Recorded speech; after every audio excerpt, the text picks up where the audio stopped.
Madam ഞാനൊന്ന് പറഞ്ഞു പറഞ്ഞല്ലോ. ഓ ഏമാനായിരുന്നോ? സ്ഥലമുണ്ട്, ഞാൻ അറിഞ്ഞില്ല.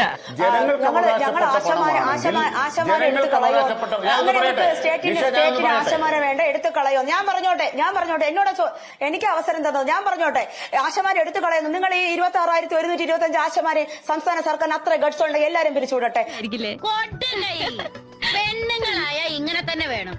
കേന്ദ്ര ഗവൺമെന്റ് പദ്ധതി, കബളിക്കൽ പദ്ധതി നിങ്ങൾക്ക് വേണ്ടെന്നല്ലേ പറഞ്ഞത്? ഞങ്ങളെ കൊണ്ട് ഒന്നും ചെയ്തിട്ടില്ല. മുഖ്യമന്ത്രി പങ്കെടുക്കുന്ന, മറ്റ് മന്ത്രിമാർ പങ്കെടുക്കുന്ന ചർച്ചകളിൽ, പരിപാടികളിൽ ഞങ്ങളെയൊക്കെ വേഷം കെട്ടിച്ചു കൊണ്ടുവന്ന് ഇരുത്താറുണ്ട്. ഞങ്ങൾ 100, 150, 200 വണ്ടിക്കൂലി ഓട്ടോയ്ക്കും ബസ്സിനും കൊടുത്താണ് ആ പരിപാടികൾ പങ്കെടുക്കാറുള്ളത്.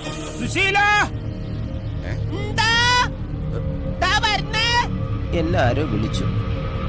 പിന്നെ എന്തുകൊണ്ട് കേരള സർക്കാരിന് വേണ്ടി ഞങ്ങൾക്ക് ഉപകാരമില്ലെന്ന് പറഞ്ഞത്? ഇപ്പോഴും ശിശു മരണ നിരക്കിൽ കേരളം നമ്പർ 1 ആയി നിൽക്കുന്ന എന്തുകൊണ്ടാണ്? അതും ഈ ആശാപ്രവർത്തകരുടെ കഴിവുകൊണ്ട് തന്നെയാണ്. ഇല്ലെന്ന് പറയാൻ പറ്റുമോ?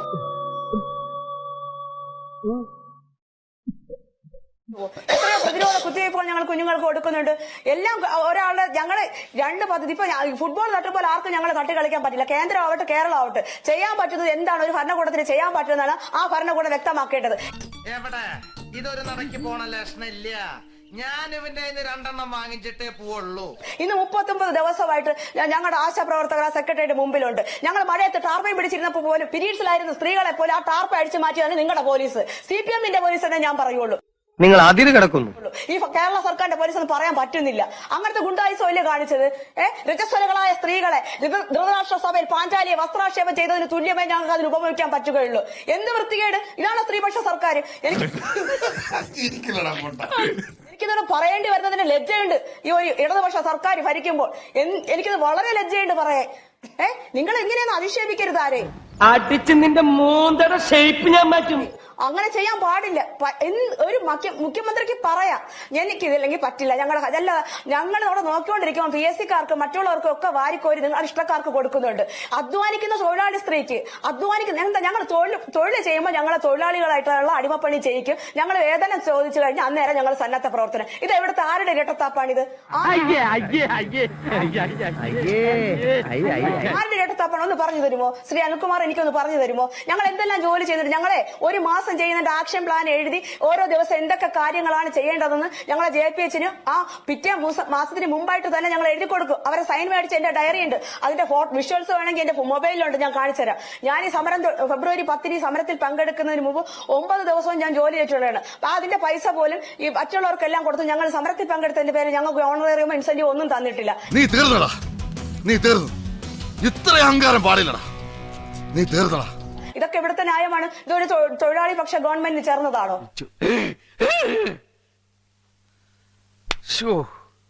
കഷ്ടം.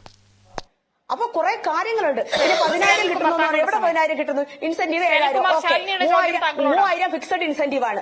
പിന്നെ അതൊക്കെ വർക്കുകൾ ചെയ്യുന്നതിനനുസരിച്ച് കിട്ടുന്നതാണ്. എന്തെങ്കിലും പറഞ്ഞ് തടിത്തപ്പ നോക്കരുത്. നിങ്ങൾ ന്യായമായ കാര്യം പറയൂ. ഒരു ഇടതുപക്ഷ സർക്കാരിന്റെ പ്രതിനിധിയല്ലേ? ഒരു തൊഴിലാളികളോട് എങ്ങനെയാണ് പെരുമാറേണ്ടത് നിങ്ങൾ ആദ്യം പഠിക്കും. പ്രത്യേകിച്ച് സ്ത്രീകളോട് എങ്ങനെ അവർക്ക് വേതന വ്യവസ്ഥ ഉണ്ടാക്കി കൊടുക്കണമെന്ന് പഠിക്കൂ. എന്നിട്ട് സംസാരിക്കൂ. മറുപടി പറയണം. ശ്രീ അനിൽകുമാർ, നിങ്ങളൊരു വാക്യം ഉന്നയിച്ച് മറ്റു ആശമാരെ കുറിച്ച് പറയാൻ എനിക്ക് എന്താണ് അവകാശമുള്ളതെന്ന്.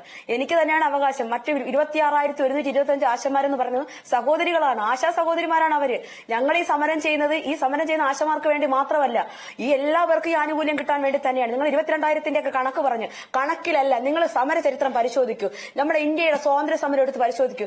മുഴുവൻ ഭാരതീയരും ബ്രിട്ടീഷ് ഗവൺമെന്റിനെതിരെ സമരം ചെയ്തിട്ടാണോ ബ്രിട്ടീഷുകാർ ഇവിടെ ഇന്ത്യ വിട്ടുപോയത്? ജാങ്കോ, നീ അറിഞ്ഞ ഞാൻ പിന്നെ പെട്ടു. അല്ല, വളരെ എണ്ണം കുറച്ചുള്ള ആൾക്കാരാണ് ഗാന്ധിജിയുടെ നേതൃത്വത്തിൽ അവസാന സമരം നടത്തി ബ്രിട്ടീഷുകാരെ ഇവിടെ നിന്ന് ഓടിച്ചത്. അതൊന്ന് മനസ്സിലാക്കുക. സമര ചരിത്രം എന്ന് പറയുന്നത് ആളിന്റെ എണ്ണമല്ല, ആ സമരം ഉന്നയിക്കുന്ന ഡിമാൻഡുകളാണെന്ന് ഒരു ഇടതുപക്ഷ സഹയാത്രികനായ താങ്കൾക്ക് ഞാൻ പറഞ്ഞു തരണോ? എന്തുദ്ദേശത്തിലാ പറഞ്ഞത്? ഞങ്ങൾ അത് കാട്ടി കണ്ടോളൂ. ആരെയാ പേടിപ്പിക്കുന്നത് ഇങ്ങനെയൊക്കെ പറഞ്ഞ്? അതെ, ഇത് വിളഞ്ഞു വിത്താ. നിങ്ങളുടെ ഈ രീതിയാണ് സമൂഹമായിട്ട് നിങ്ങളെ ഇപ്പൊ ഒറ്റപ്പെടുത്തിക്കൊണ്ടിരിക്കുന്നത്. അതൊന്ന് മനസ്സിലാക്കൂ. പാർട്ടിയുടെ ധാർഷ്ട്യം കാണിക്കേണ്ടതല്ല ഈ പൊതു ചർച്ച എന്ന് പറയുന്നത്. ഇത് എന്റെയും നിങ്ങളുടെയും ഈഗോ കാണിക്കേണ്ട സ്ഥലവുമല്ല. ഇവിടെ നമ്മളൊരു ചർച്ചയ്ക്കാണ് വന്നിരിക്കുന്നത്. ഇപ്പൊ 3 ആശാ സഹോദരിമാരെ സെക്രട്ടറിയുടെ പടിക്കൽ നിരാഹാരം കിടക്കുന്നുണ്ട്. വളരെ വേദനയോടുകൂടിയാണ് ഞാൻ ഇവിടെ വന്നിരിക്കുന്നത്. ഞങ്ങൾ വെള്ളവും ആഹാരവും ഒക്കെ കഴിക്കുമ്പോൾ ഒരു തുള്ളി ഉപ്പിട്ട വെള്ളം മാത്രം അവരുടെ ക്ഷീണത്തിന് വേണ്ടി കുടിച്ചുകൊണ്ടാണ് അവരവിടെ കിടക്കുന്നത്. ഒന്നോർത്തു നോക്ക്. ഈ സാഹചര്യത്തിലേക്ക് നിങ്ങൾ ആരോടെ വെല്ലുവിളിക്കുന്നത്? ഇത്രയും ധൈര്യം ഞാൻ എന്റെ ചാൽ ശോഭരാജ് മാത്രമേ കണ്ടിട്ടുള്ളൂ. നിനക്ക് എങ്ങനെ കിട്ടി കുട്ടി ധൈര്യം? ഞങ്ങൾ ഈ കേന്ദ്രമന്ത്രി ഭരണകൂടത്തെ അട്ടിമറിക്കാൻ വന്നവരൊന്നുമല്ല. മാന്യമായൊരു ദിവസക്കൂലി കൊണ്ട് ഞങ്ങളുടെ കുടുംബജീവിതം മുന്നോട്ട് കൊണ്ടുപോകാൻ വേണ്ടി വന്നിരിക്കുന്ന സഹോദരിമാരാണ്. ഞങ്ങൾക്ക് മിക്കവർക്ക് വീട് ജപ്തിയായിരിക്കുന്നവരുണ്ട്. ക്യാൻസർ രോഗികളായ മക്കളുണ്ട്, ഭർത്താവുണ്ട്, കുടുംബാംഗങ്ങളുണ്ട്, മാതാപിതാക്കളുണ്ട്. പലവിധ ബുദ്ധിമുട്ടുകൾ അനുഭവിക്കുന്ന സ്ത്രീ തൊഴിലാളികളാണ്. ഞങ്ങൾ ഈ 232 രൂപ കൊണ്ട് എങ്ങനെ ജീവിക്കും? താങ്കൾക്ക് ജീവിക്കാൻ പറ്റുമോ? താങ്കളുടെ കുടുംബം നടത്താൻ പറ്റും 232 രൂപ കൊണ്ട്? ഒന്ന് മനസ്സിലാക്കൂ. ഇതൊരു നടക്ക് പോണ മാതിരില്ല. നമ്മുടെ സംസ്ഥാനമാണ് ഏറ്റവും കൂടുതൽ ഉപഭോക്തൃ സംസ്കാരമുള്ള ഒരു സംസ്ഥാനം. നമ്മളെല്ലാം ഉപ്പോട്ട് കർപ്പൂരം വരെ ആശ്രയിക്കുന്ന അന്യ സംസ്ഥാനങ്ങളല്ലേ? ഇവിടെ എന്തെങ്കിലും ഉത്പാദിപ്പിക്കുന്നുണ്ടോ? എന്ത് ഉത്പാദിപ്പിക്കുന്നുണ്ട്? ഞങ്ങൾക്ക് ഒരു കാര്യം ചെയ്യും. ഞങ്ങൾക്ക് 10 രൂപയ്ക്ക് 1 കിലോ അരിത്ത, 5 രൂപയ്ക്ക് മുളകുത, മല്ലിത, ഞങ്ങൾ ഇതുകൊണ്ട് ജീവിക്കാം. പറ്റുമോ സർക്കാരിന് തരാൻ? ഞാൻ തരാം. തരാന്ന് പറഞ്ഞ എപ്പ തരുമെന്ന് പറ. ഞാൻ തരാന്ന്.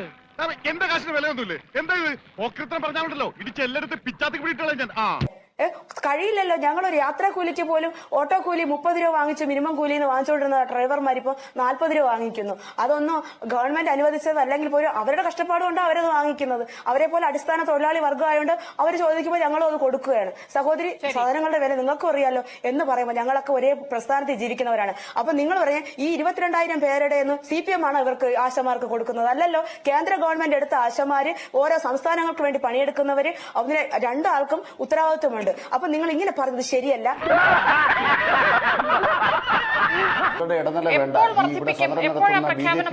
നേതാക്കന്മാർക്ക് വേണ്ടി ഈ കങ്കാണി സമരമായിട്ട് ഇറങ്ങിയിരിക്കുന്നവരുടെ ഞാൻ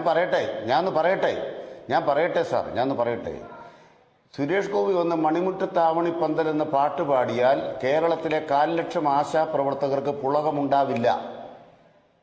സുരേഷ് ഗോപി ഒന്ന് മണിമുറ്റത്താവണി പന്തൽ പാട്ട് പാടുമ്പോൾ പുളകം കൊള്ളുന്ന ആശാപ്രവർത്തകരുടെ അത് ഇയാൾക്ക് തലയ്ക്കെന്താ തകരാറാണ് മേഡം? കേന്ദ്ര സർക്കാരിന്റെ രാഷ്ട്രീയമാണ്. നിങ്ങൾ ഇതാണ് നിങ്ങളുടെ സംസ്കാരം. നിങ്ങളുടെ സംസ്കാരം പറയുന്നത് ആര്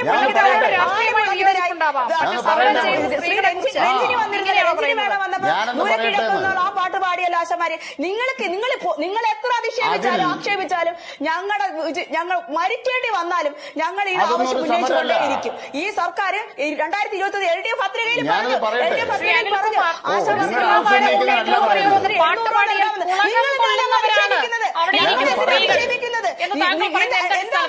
അർത്ഥം നിങ്ങളെ സ്ത്രീകളെ പരോക്ഷമായിട്ട് നിങ്ങൾ അധിക്ഷേപിക്കുകയാണ്. ഇത് എല്ലാ ജനങ്ങളും കണ്ടുകൊണ്ടിരിക്കണം. നിങ്ങളുടെ ഈ പ്രസ്താവന പിൻവലിക്കണം. എന്ത് പുളകിതരായി നിങ്ങൾ പറയൂ. എന്ത് പുളകിതരായി? നിങ്ങളിങ്ങനെ അധിക്ഷേപിക്കരുത്, സ്ത്രീകളെ അധിക്ഷേപിക്കരുത്. നിങ്ങളുടെ CIT-യുടെ നേതാവിനെതിരെ ഞങ്ങൾ കേസ് കൊടുത്തിട്ടുണ്ട്. അതറിയാം, വക്കീൽ നോട്ടീസ് അയച്ചിട്ടുണ്ട്. സ്ത്രീകളെ ആക്ഷേപിക്കരുത്. ഇതാണ് നിങ്ങളുടെ CPM-ന്റെ ഈ നയമാണ് മാറ്റേണ്ടത്. ഔചിത്യം എന്നൊരു സാധനമുണ്ട്. ഒരു മനുഷ്യനായ കുറച്ചൊക്കെ ഔചിത്യം വേണം. സ്ത്രീകളെ അപമാനിക്കരുത്. നിങ്ങളുടെ CIT നേതാവ് പറഞ്ഞു, കരീം സാർ പറഞ്ഞു, ഈർക്കിലികളെന്ന് പറഞ്ഞു, പാട്ടപ്പിരിവെന്ന് പറഞ്ഞു. നിങ്ങൾ ഇത് ആരെ അധിക്ഷേപിക്കുന്നത്? ഇവിടെ CIT-ന് INTC-ക്ക് മാത്രം സമരം നടത്താമോ? അധ്വാനിക്കുന്ന ഏതൊരു തൊഴിലാളിക്കും സമരം ചെയ്യാൻ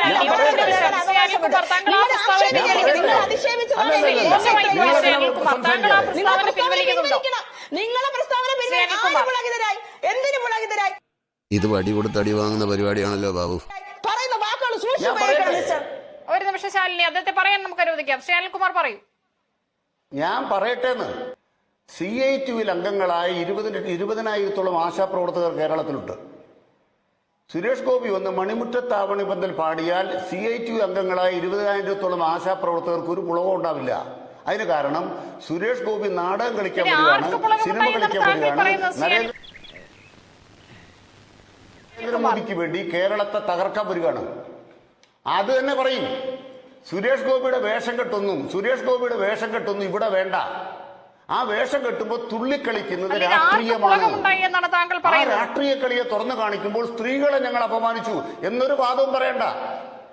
നിങ്ങളാ വാദിക്കേണ്ടത്. കാരണം സ്ത്രീകളെ അപമാനിച്ചു നിങ്ങൾ പറയണ്ട. കാരണം എന്താണ്? സ്ത്രീകളായ ആശാപ്രവർത്തകർക്ക് സ്ത്രീകൾക്ക് വേണ്ടി സ്ത്രീകൾ തന്നെ പറയണം. സ്ത്രീകൾക്ക് വേണ്ടി ഈ സ്ത്രീ എന്ന ഞാൻ ഇതിൽ പ്രതികരിച്ചില്ല. പിന്നെ ഏത് സ്ത്രീ പറയും? നിങ്ങളെ എന്ത് പറയണം? ആശാപ്രവർത്തകരുണ്ട്. അവരാരും സുരേഷ് ഗോപിയുടെ കീഴിൽ നടക്കുന്നവരല്ല. അഭിമാനമുള്ള മനുഷ്യരാണ്. അഭിമാനമുള്ള മനുഷ്യരാണ്. ലോകത്ത് നിലനിന്നിട്ടില്ല എന്നുള്ള കാര്യം അനിൽകുമാർ ആലോചിച്ചത് നല്ലതാണ്. സ്ത്രീത്വത്തെ അപമാനിച്ച ഒരു ഭരണാധികാരിയും ഭരണകൂടവും ലോകത്ത് നിലനിന്നിട്ടില്ല. ഈ സെക്രട്ടേറിയറ്റിന് മുമ്പിൽ വീഴുന്ന അമ്മമാരുടെ കണ്ണീരിലായിരിക്കും നിങ്ങളുടെ സർക്കാരിന്റെ അന്ത്യം. അത് ഓർത്താൽ അനിൽകുമാറിന് നല്ലതാണ്. കിട്ടേണ്ടതൊക്കെ കിട്ടിയല്ലോ, സമാധാനമായല്ലോ, ഇനി സ്വസ്ഥമായി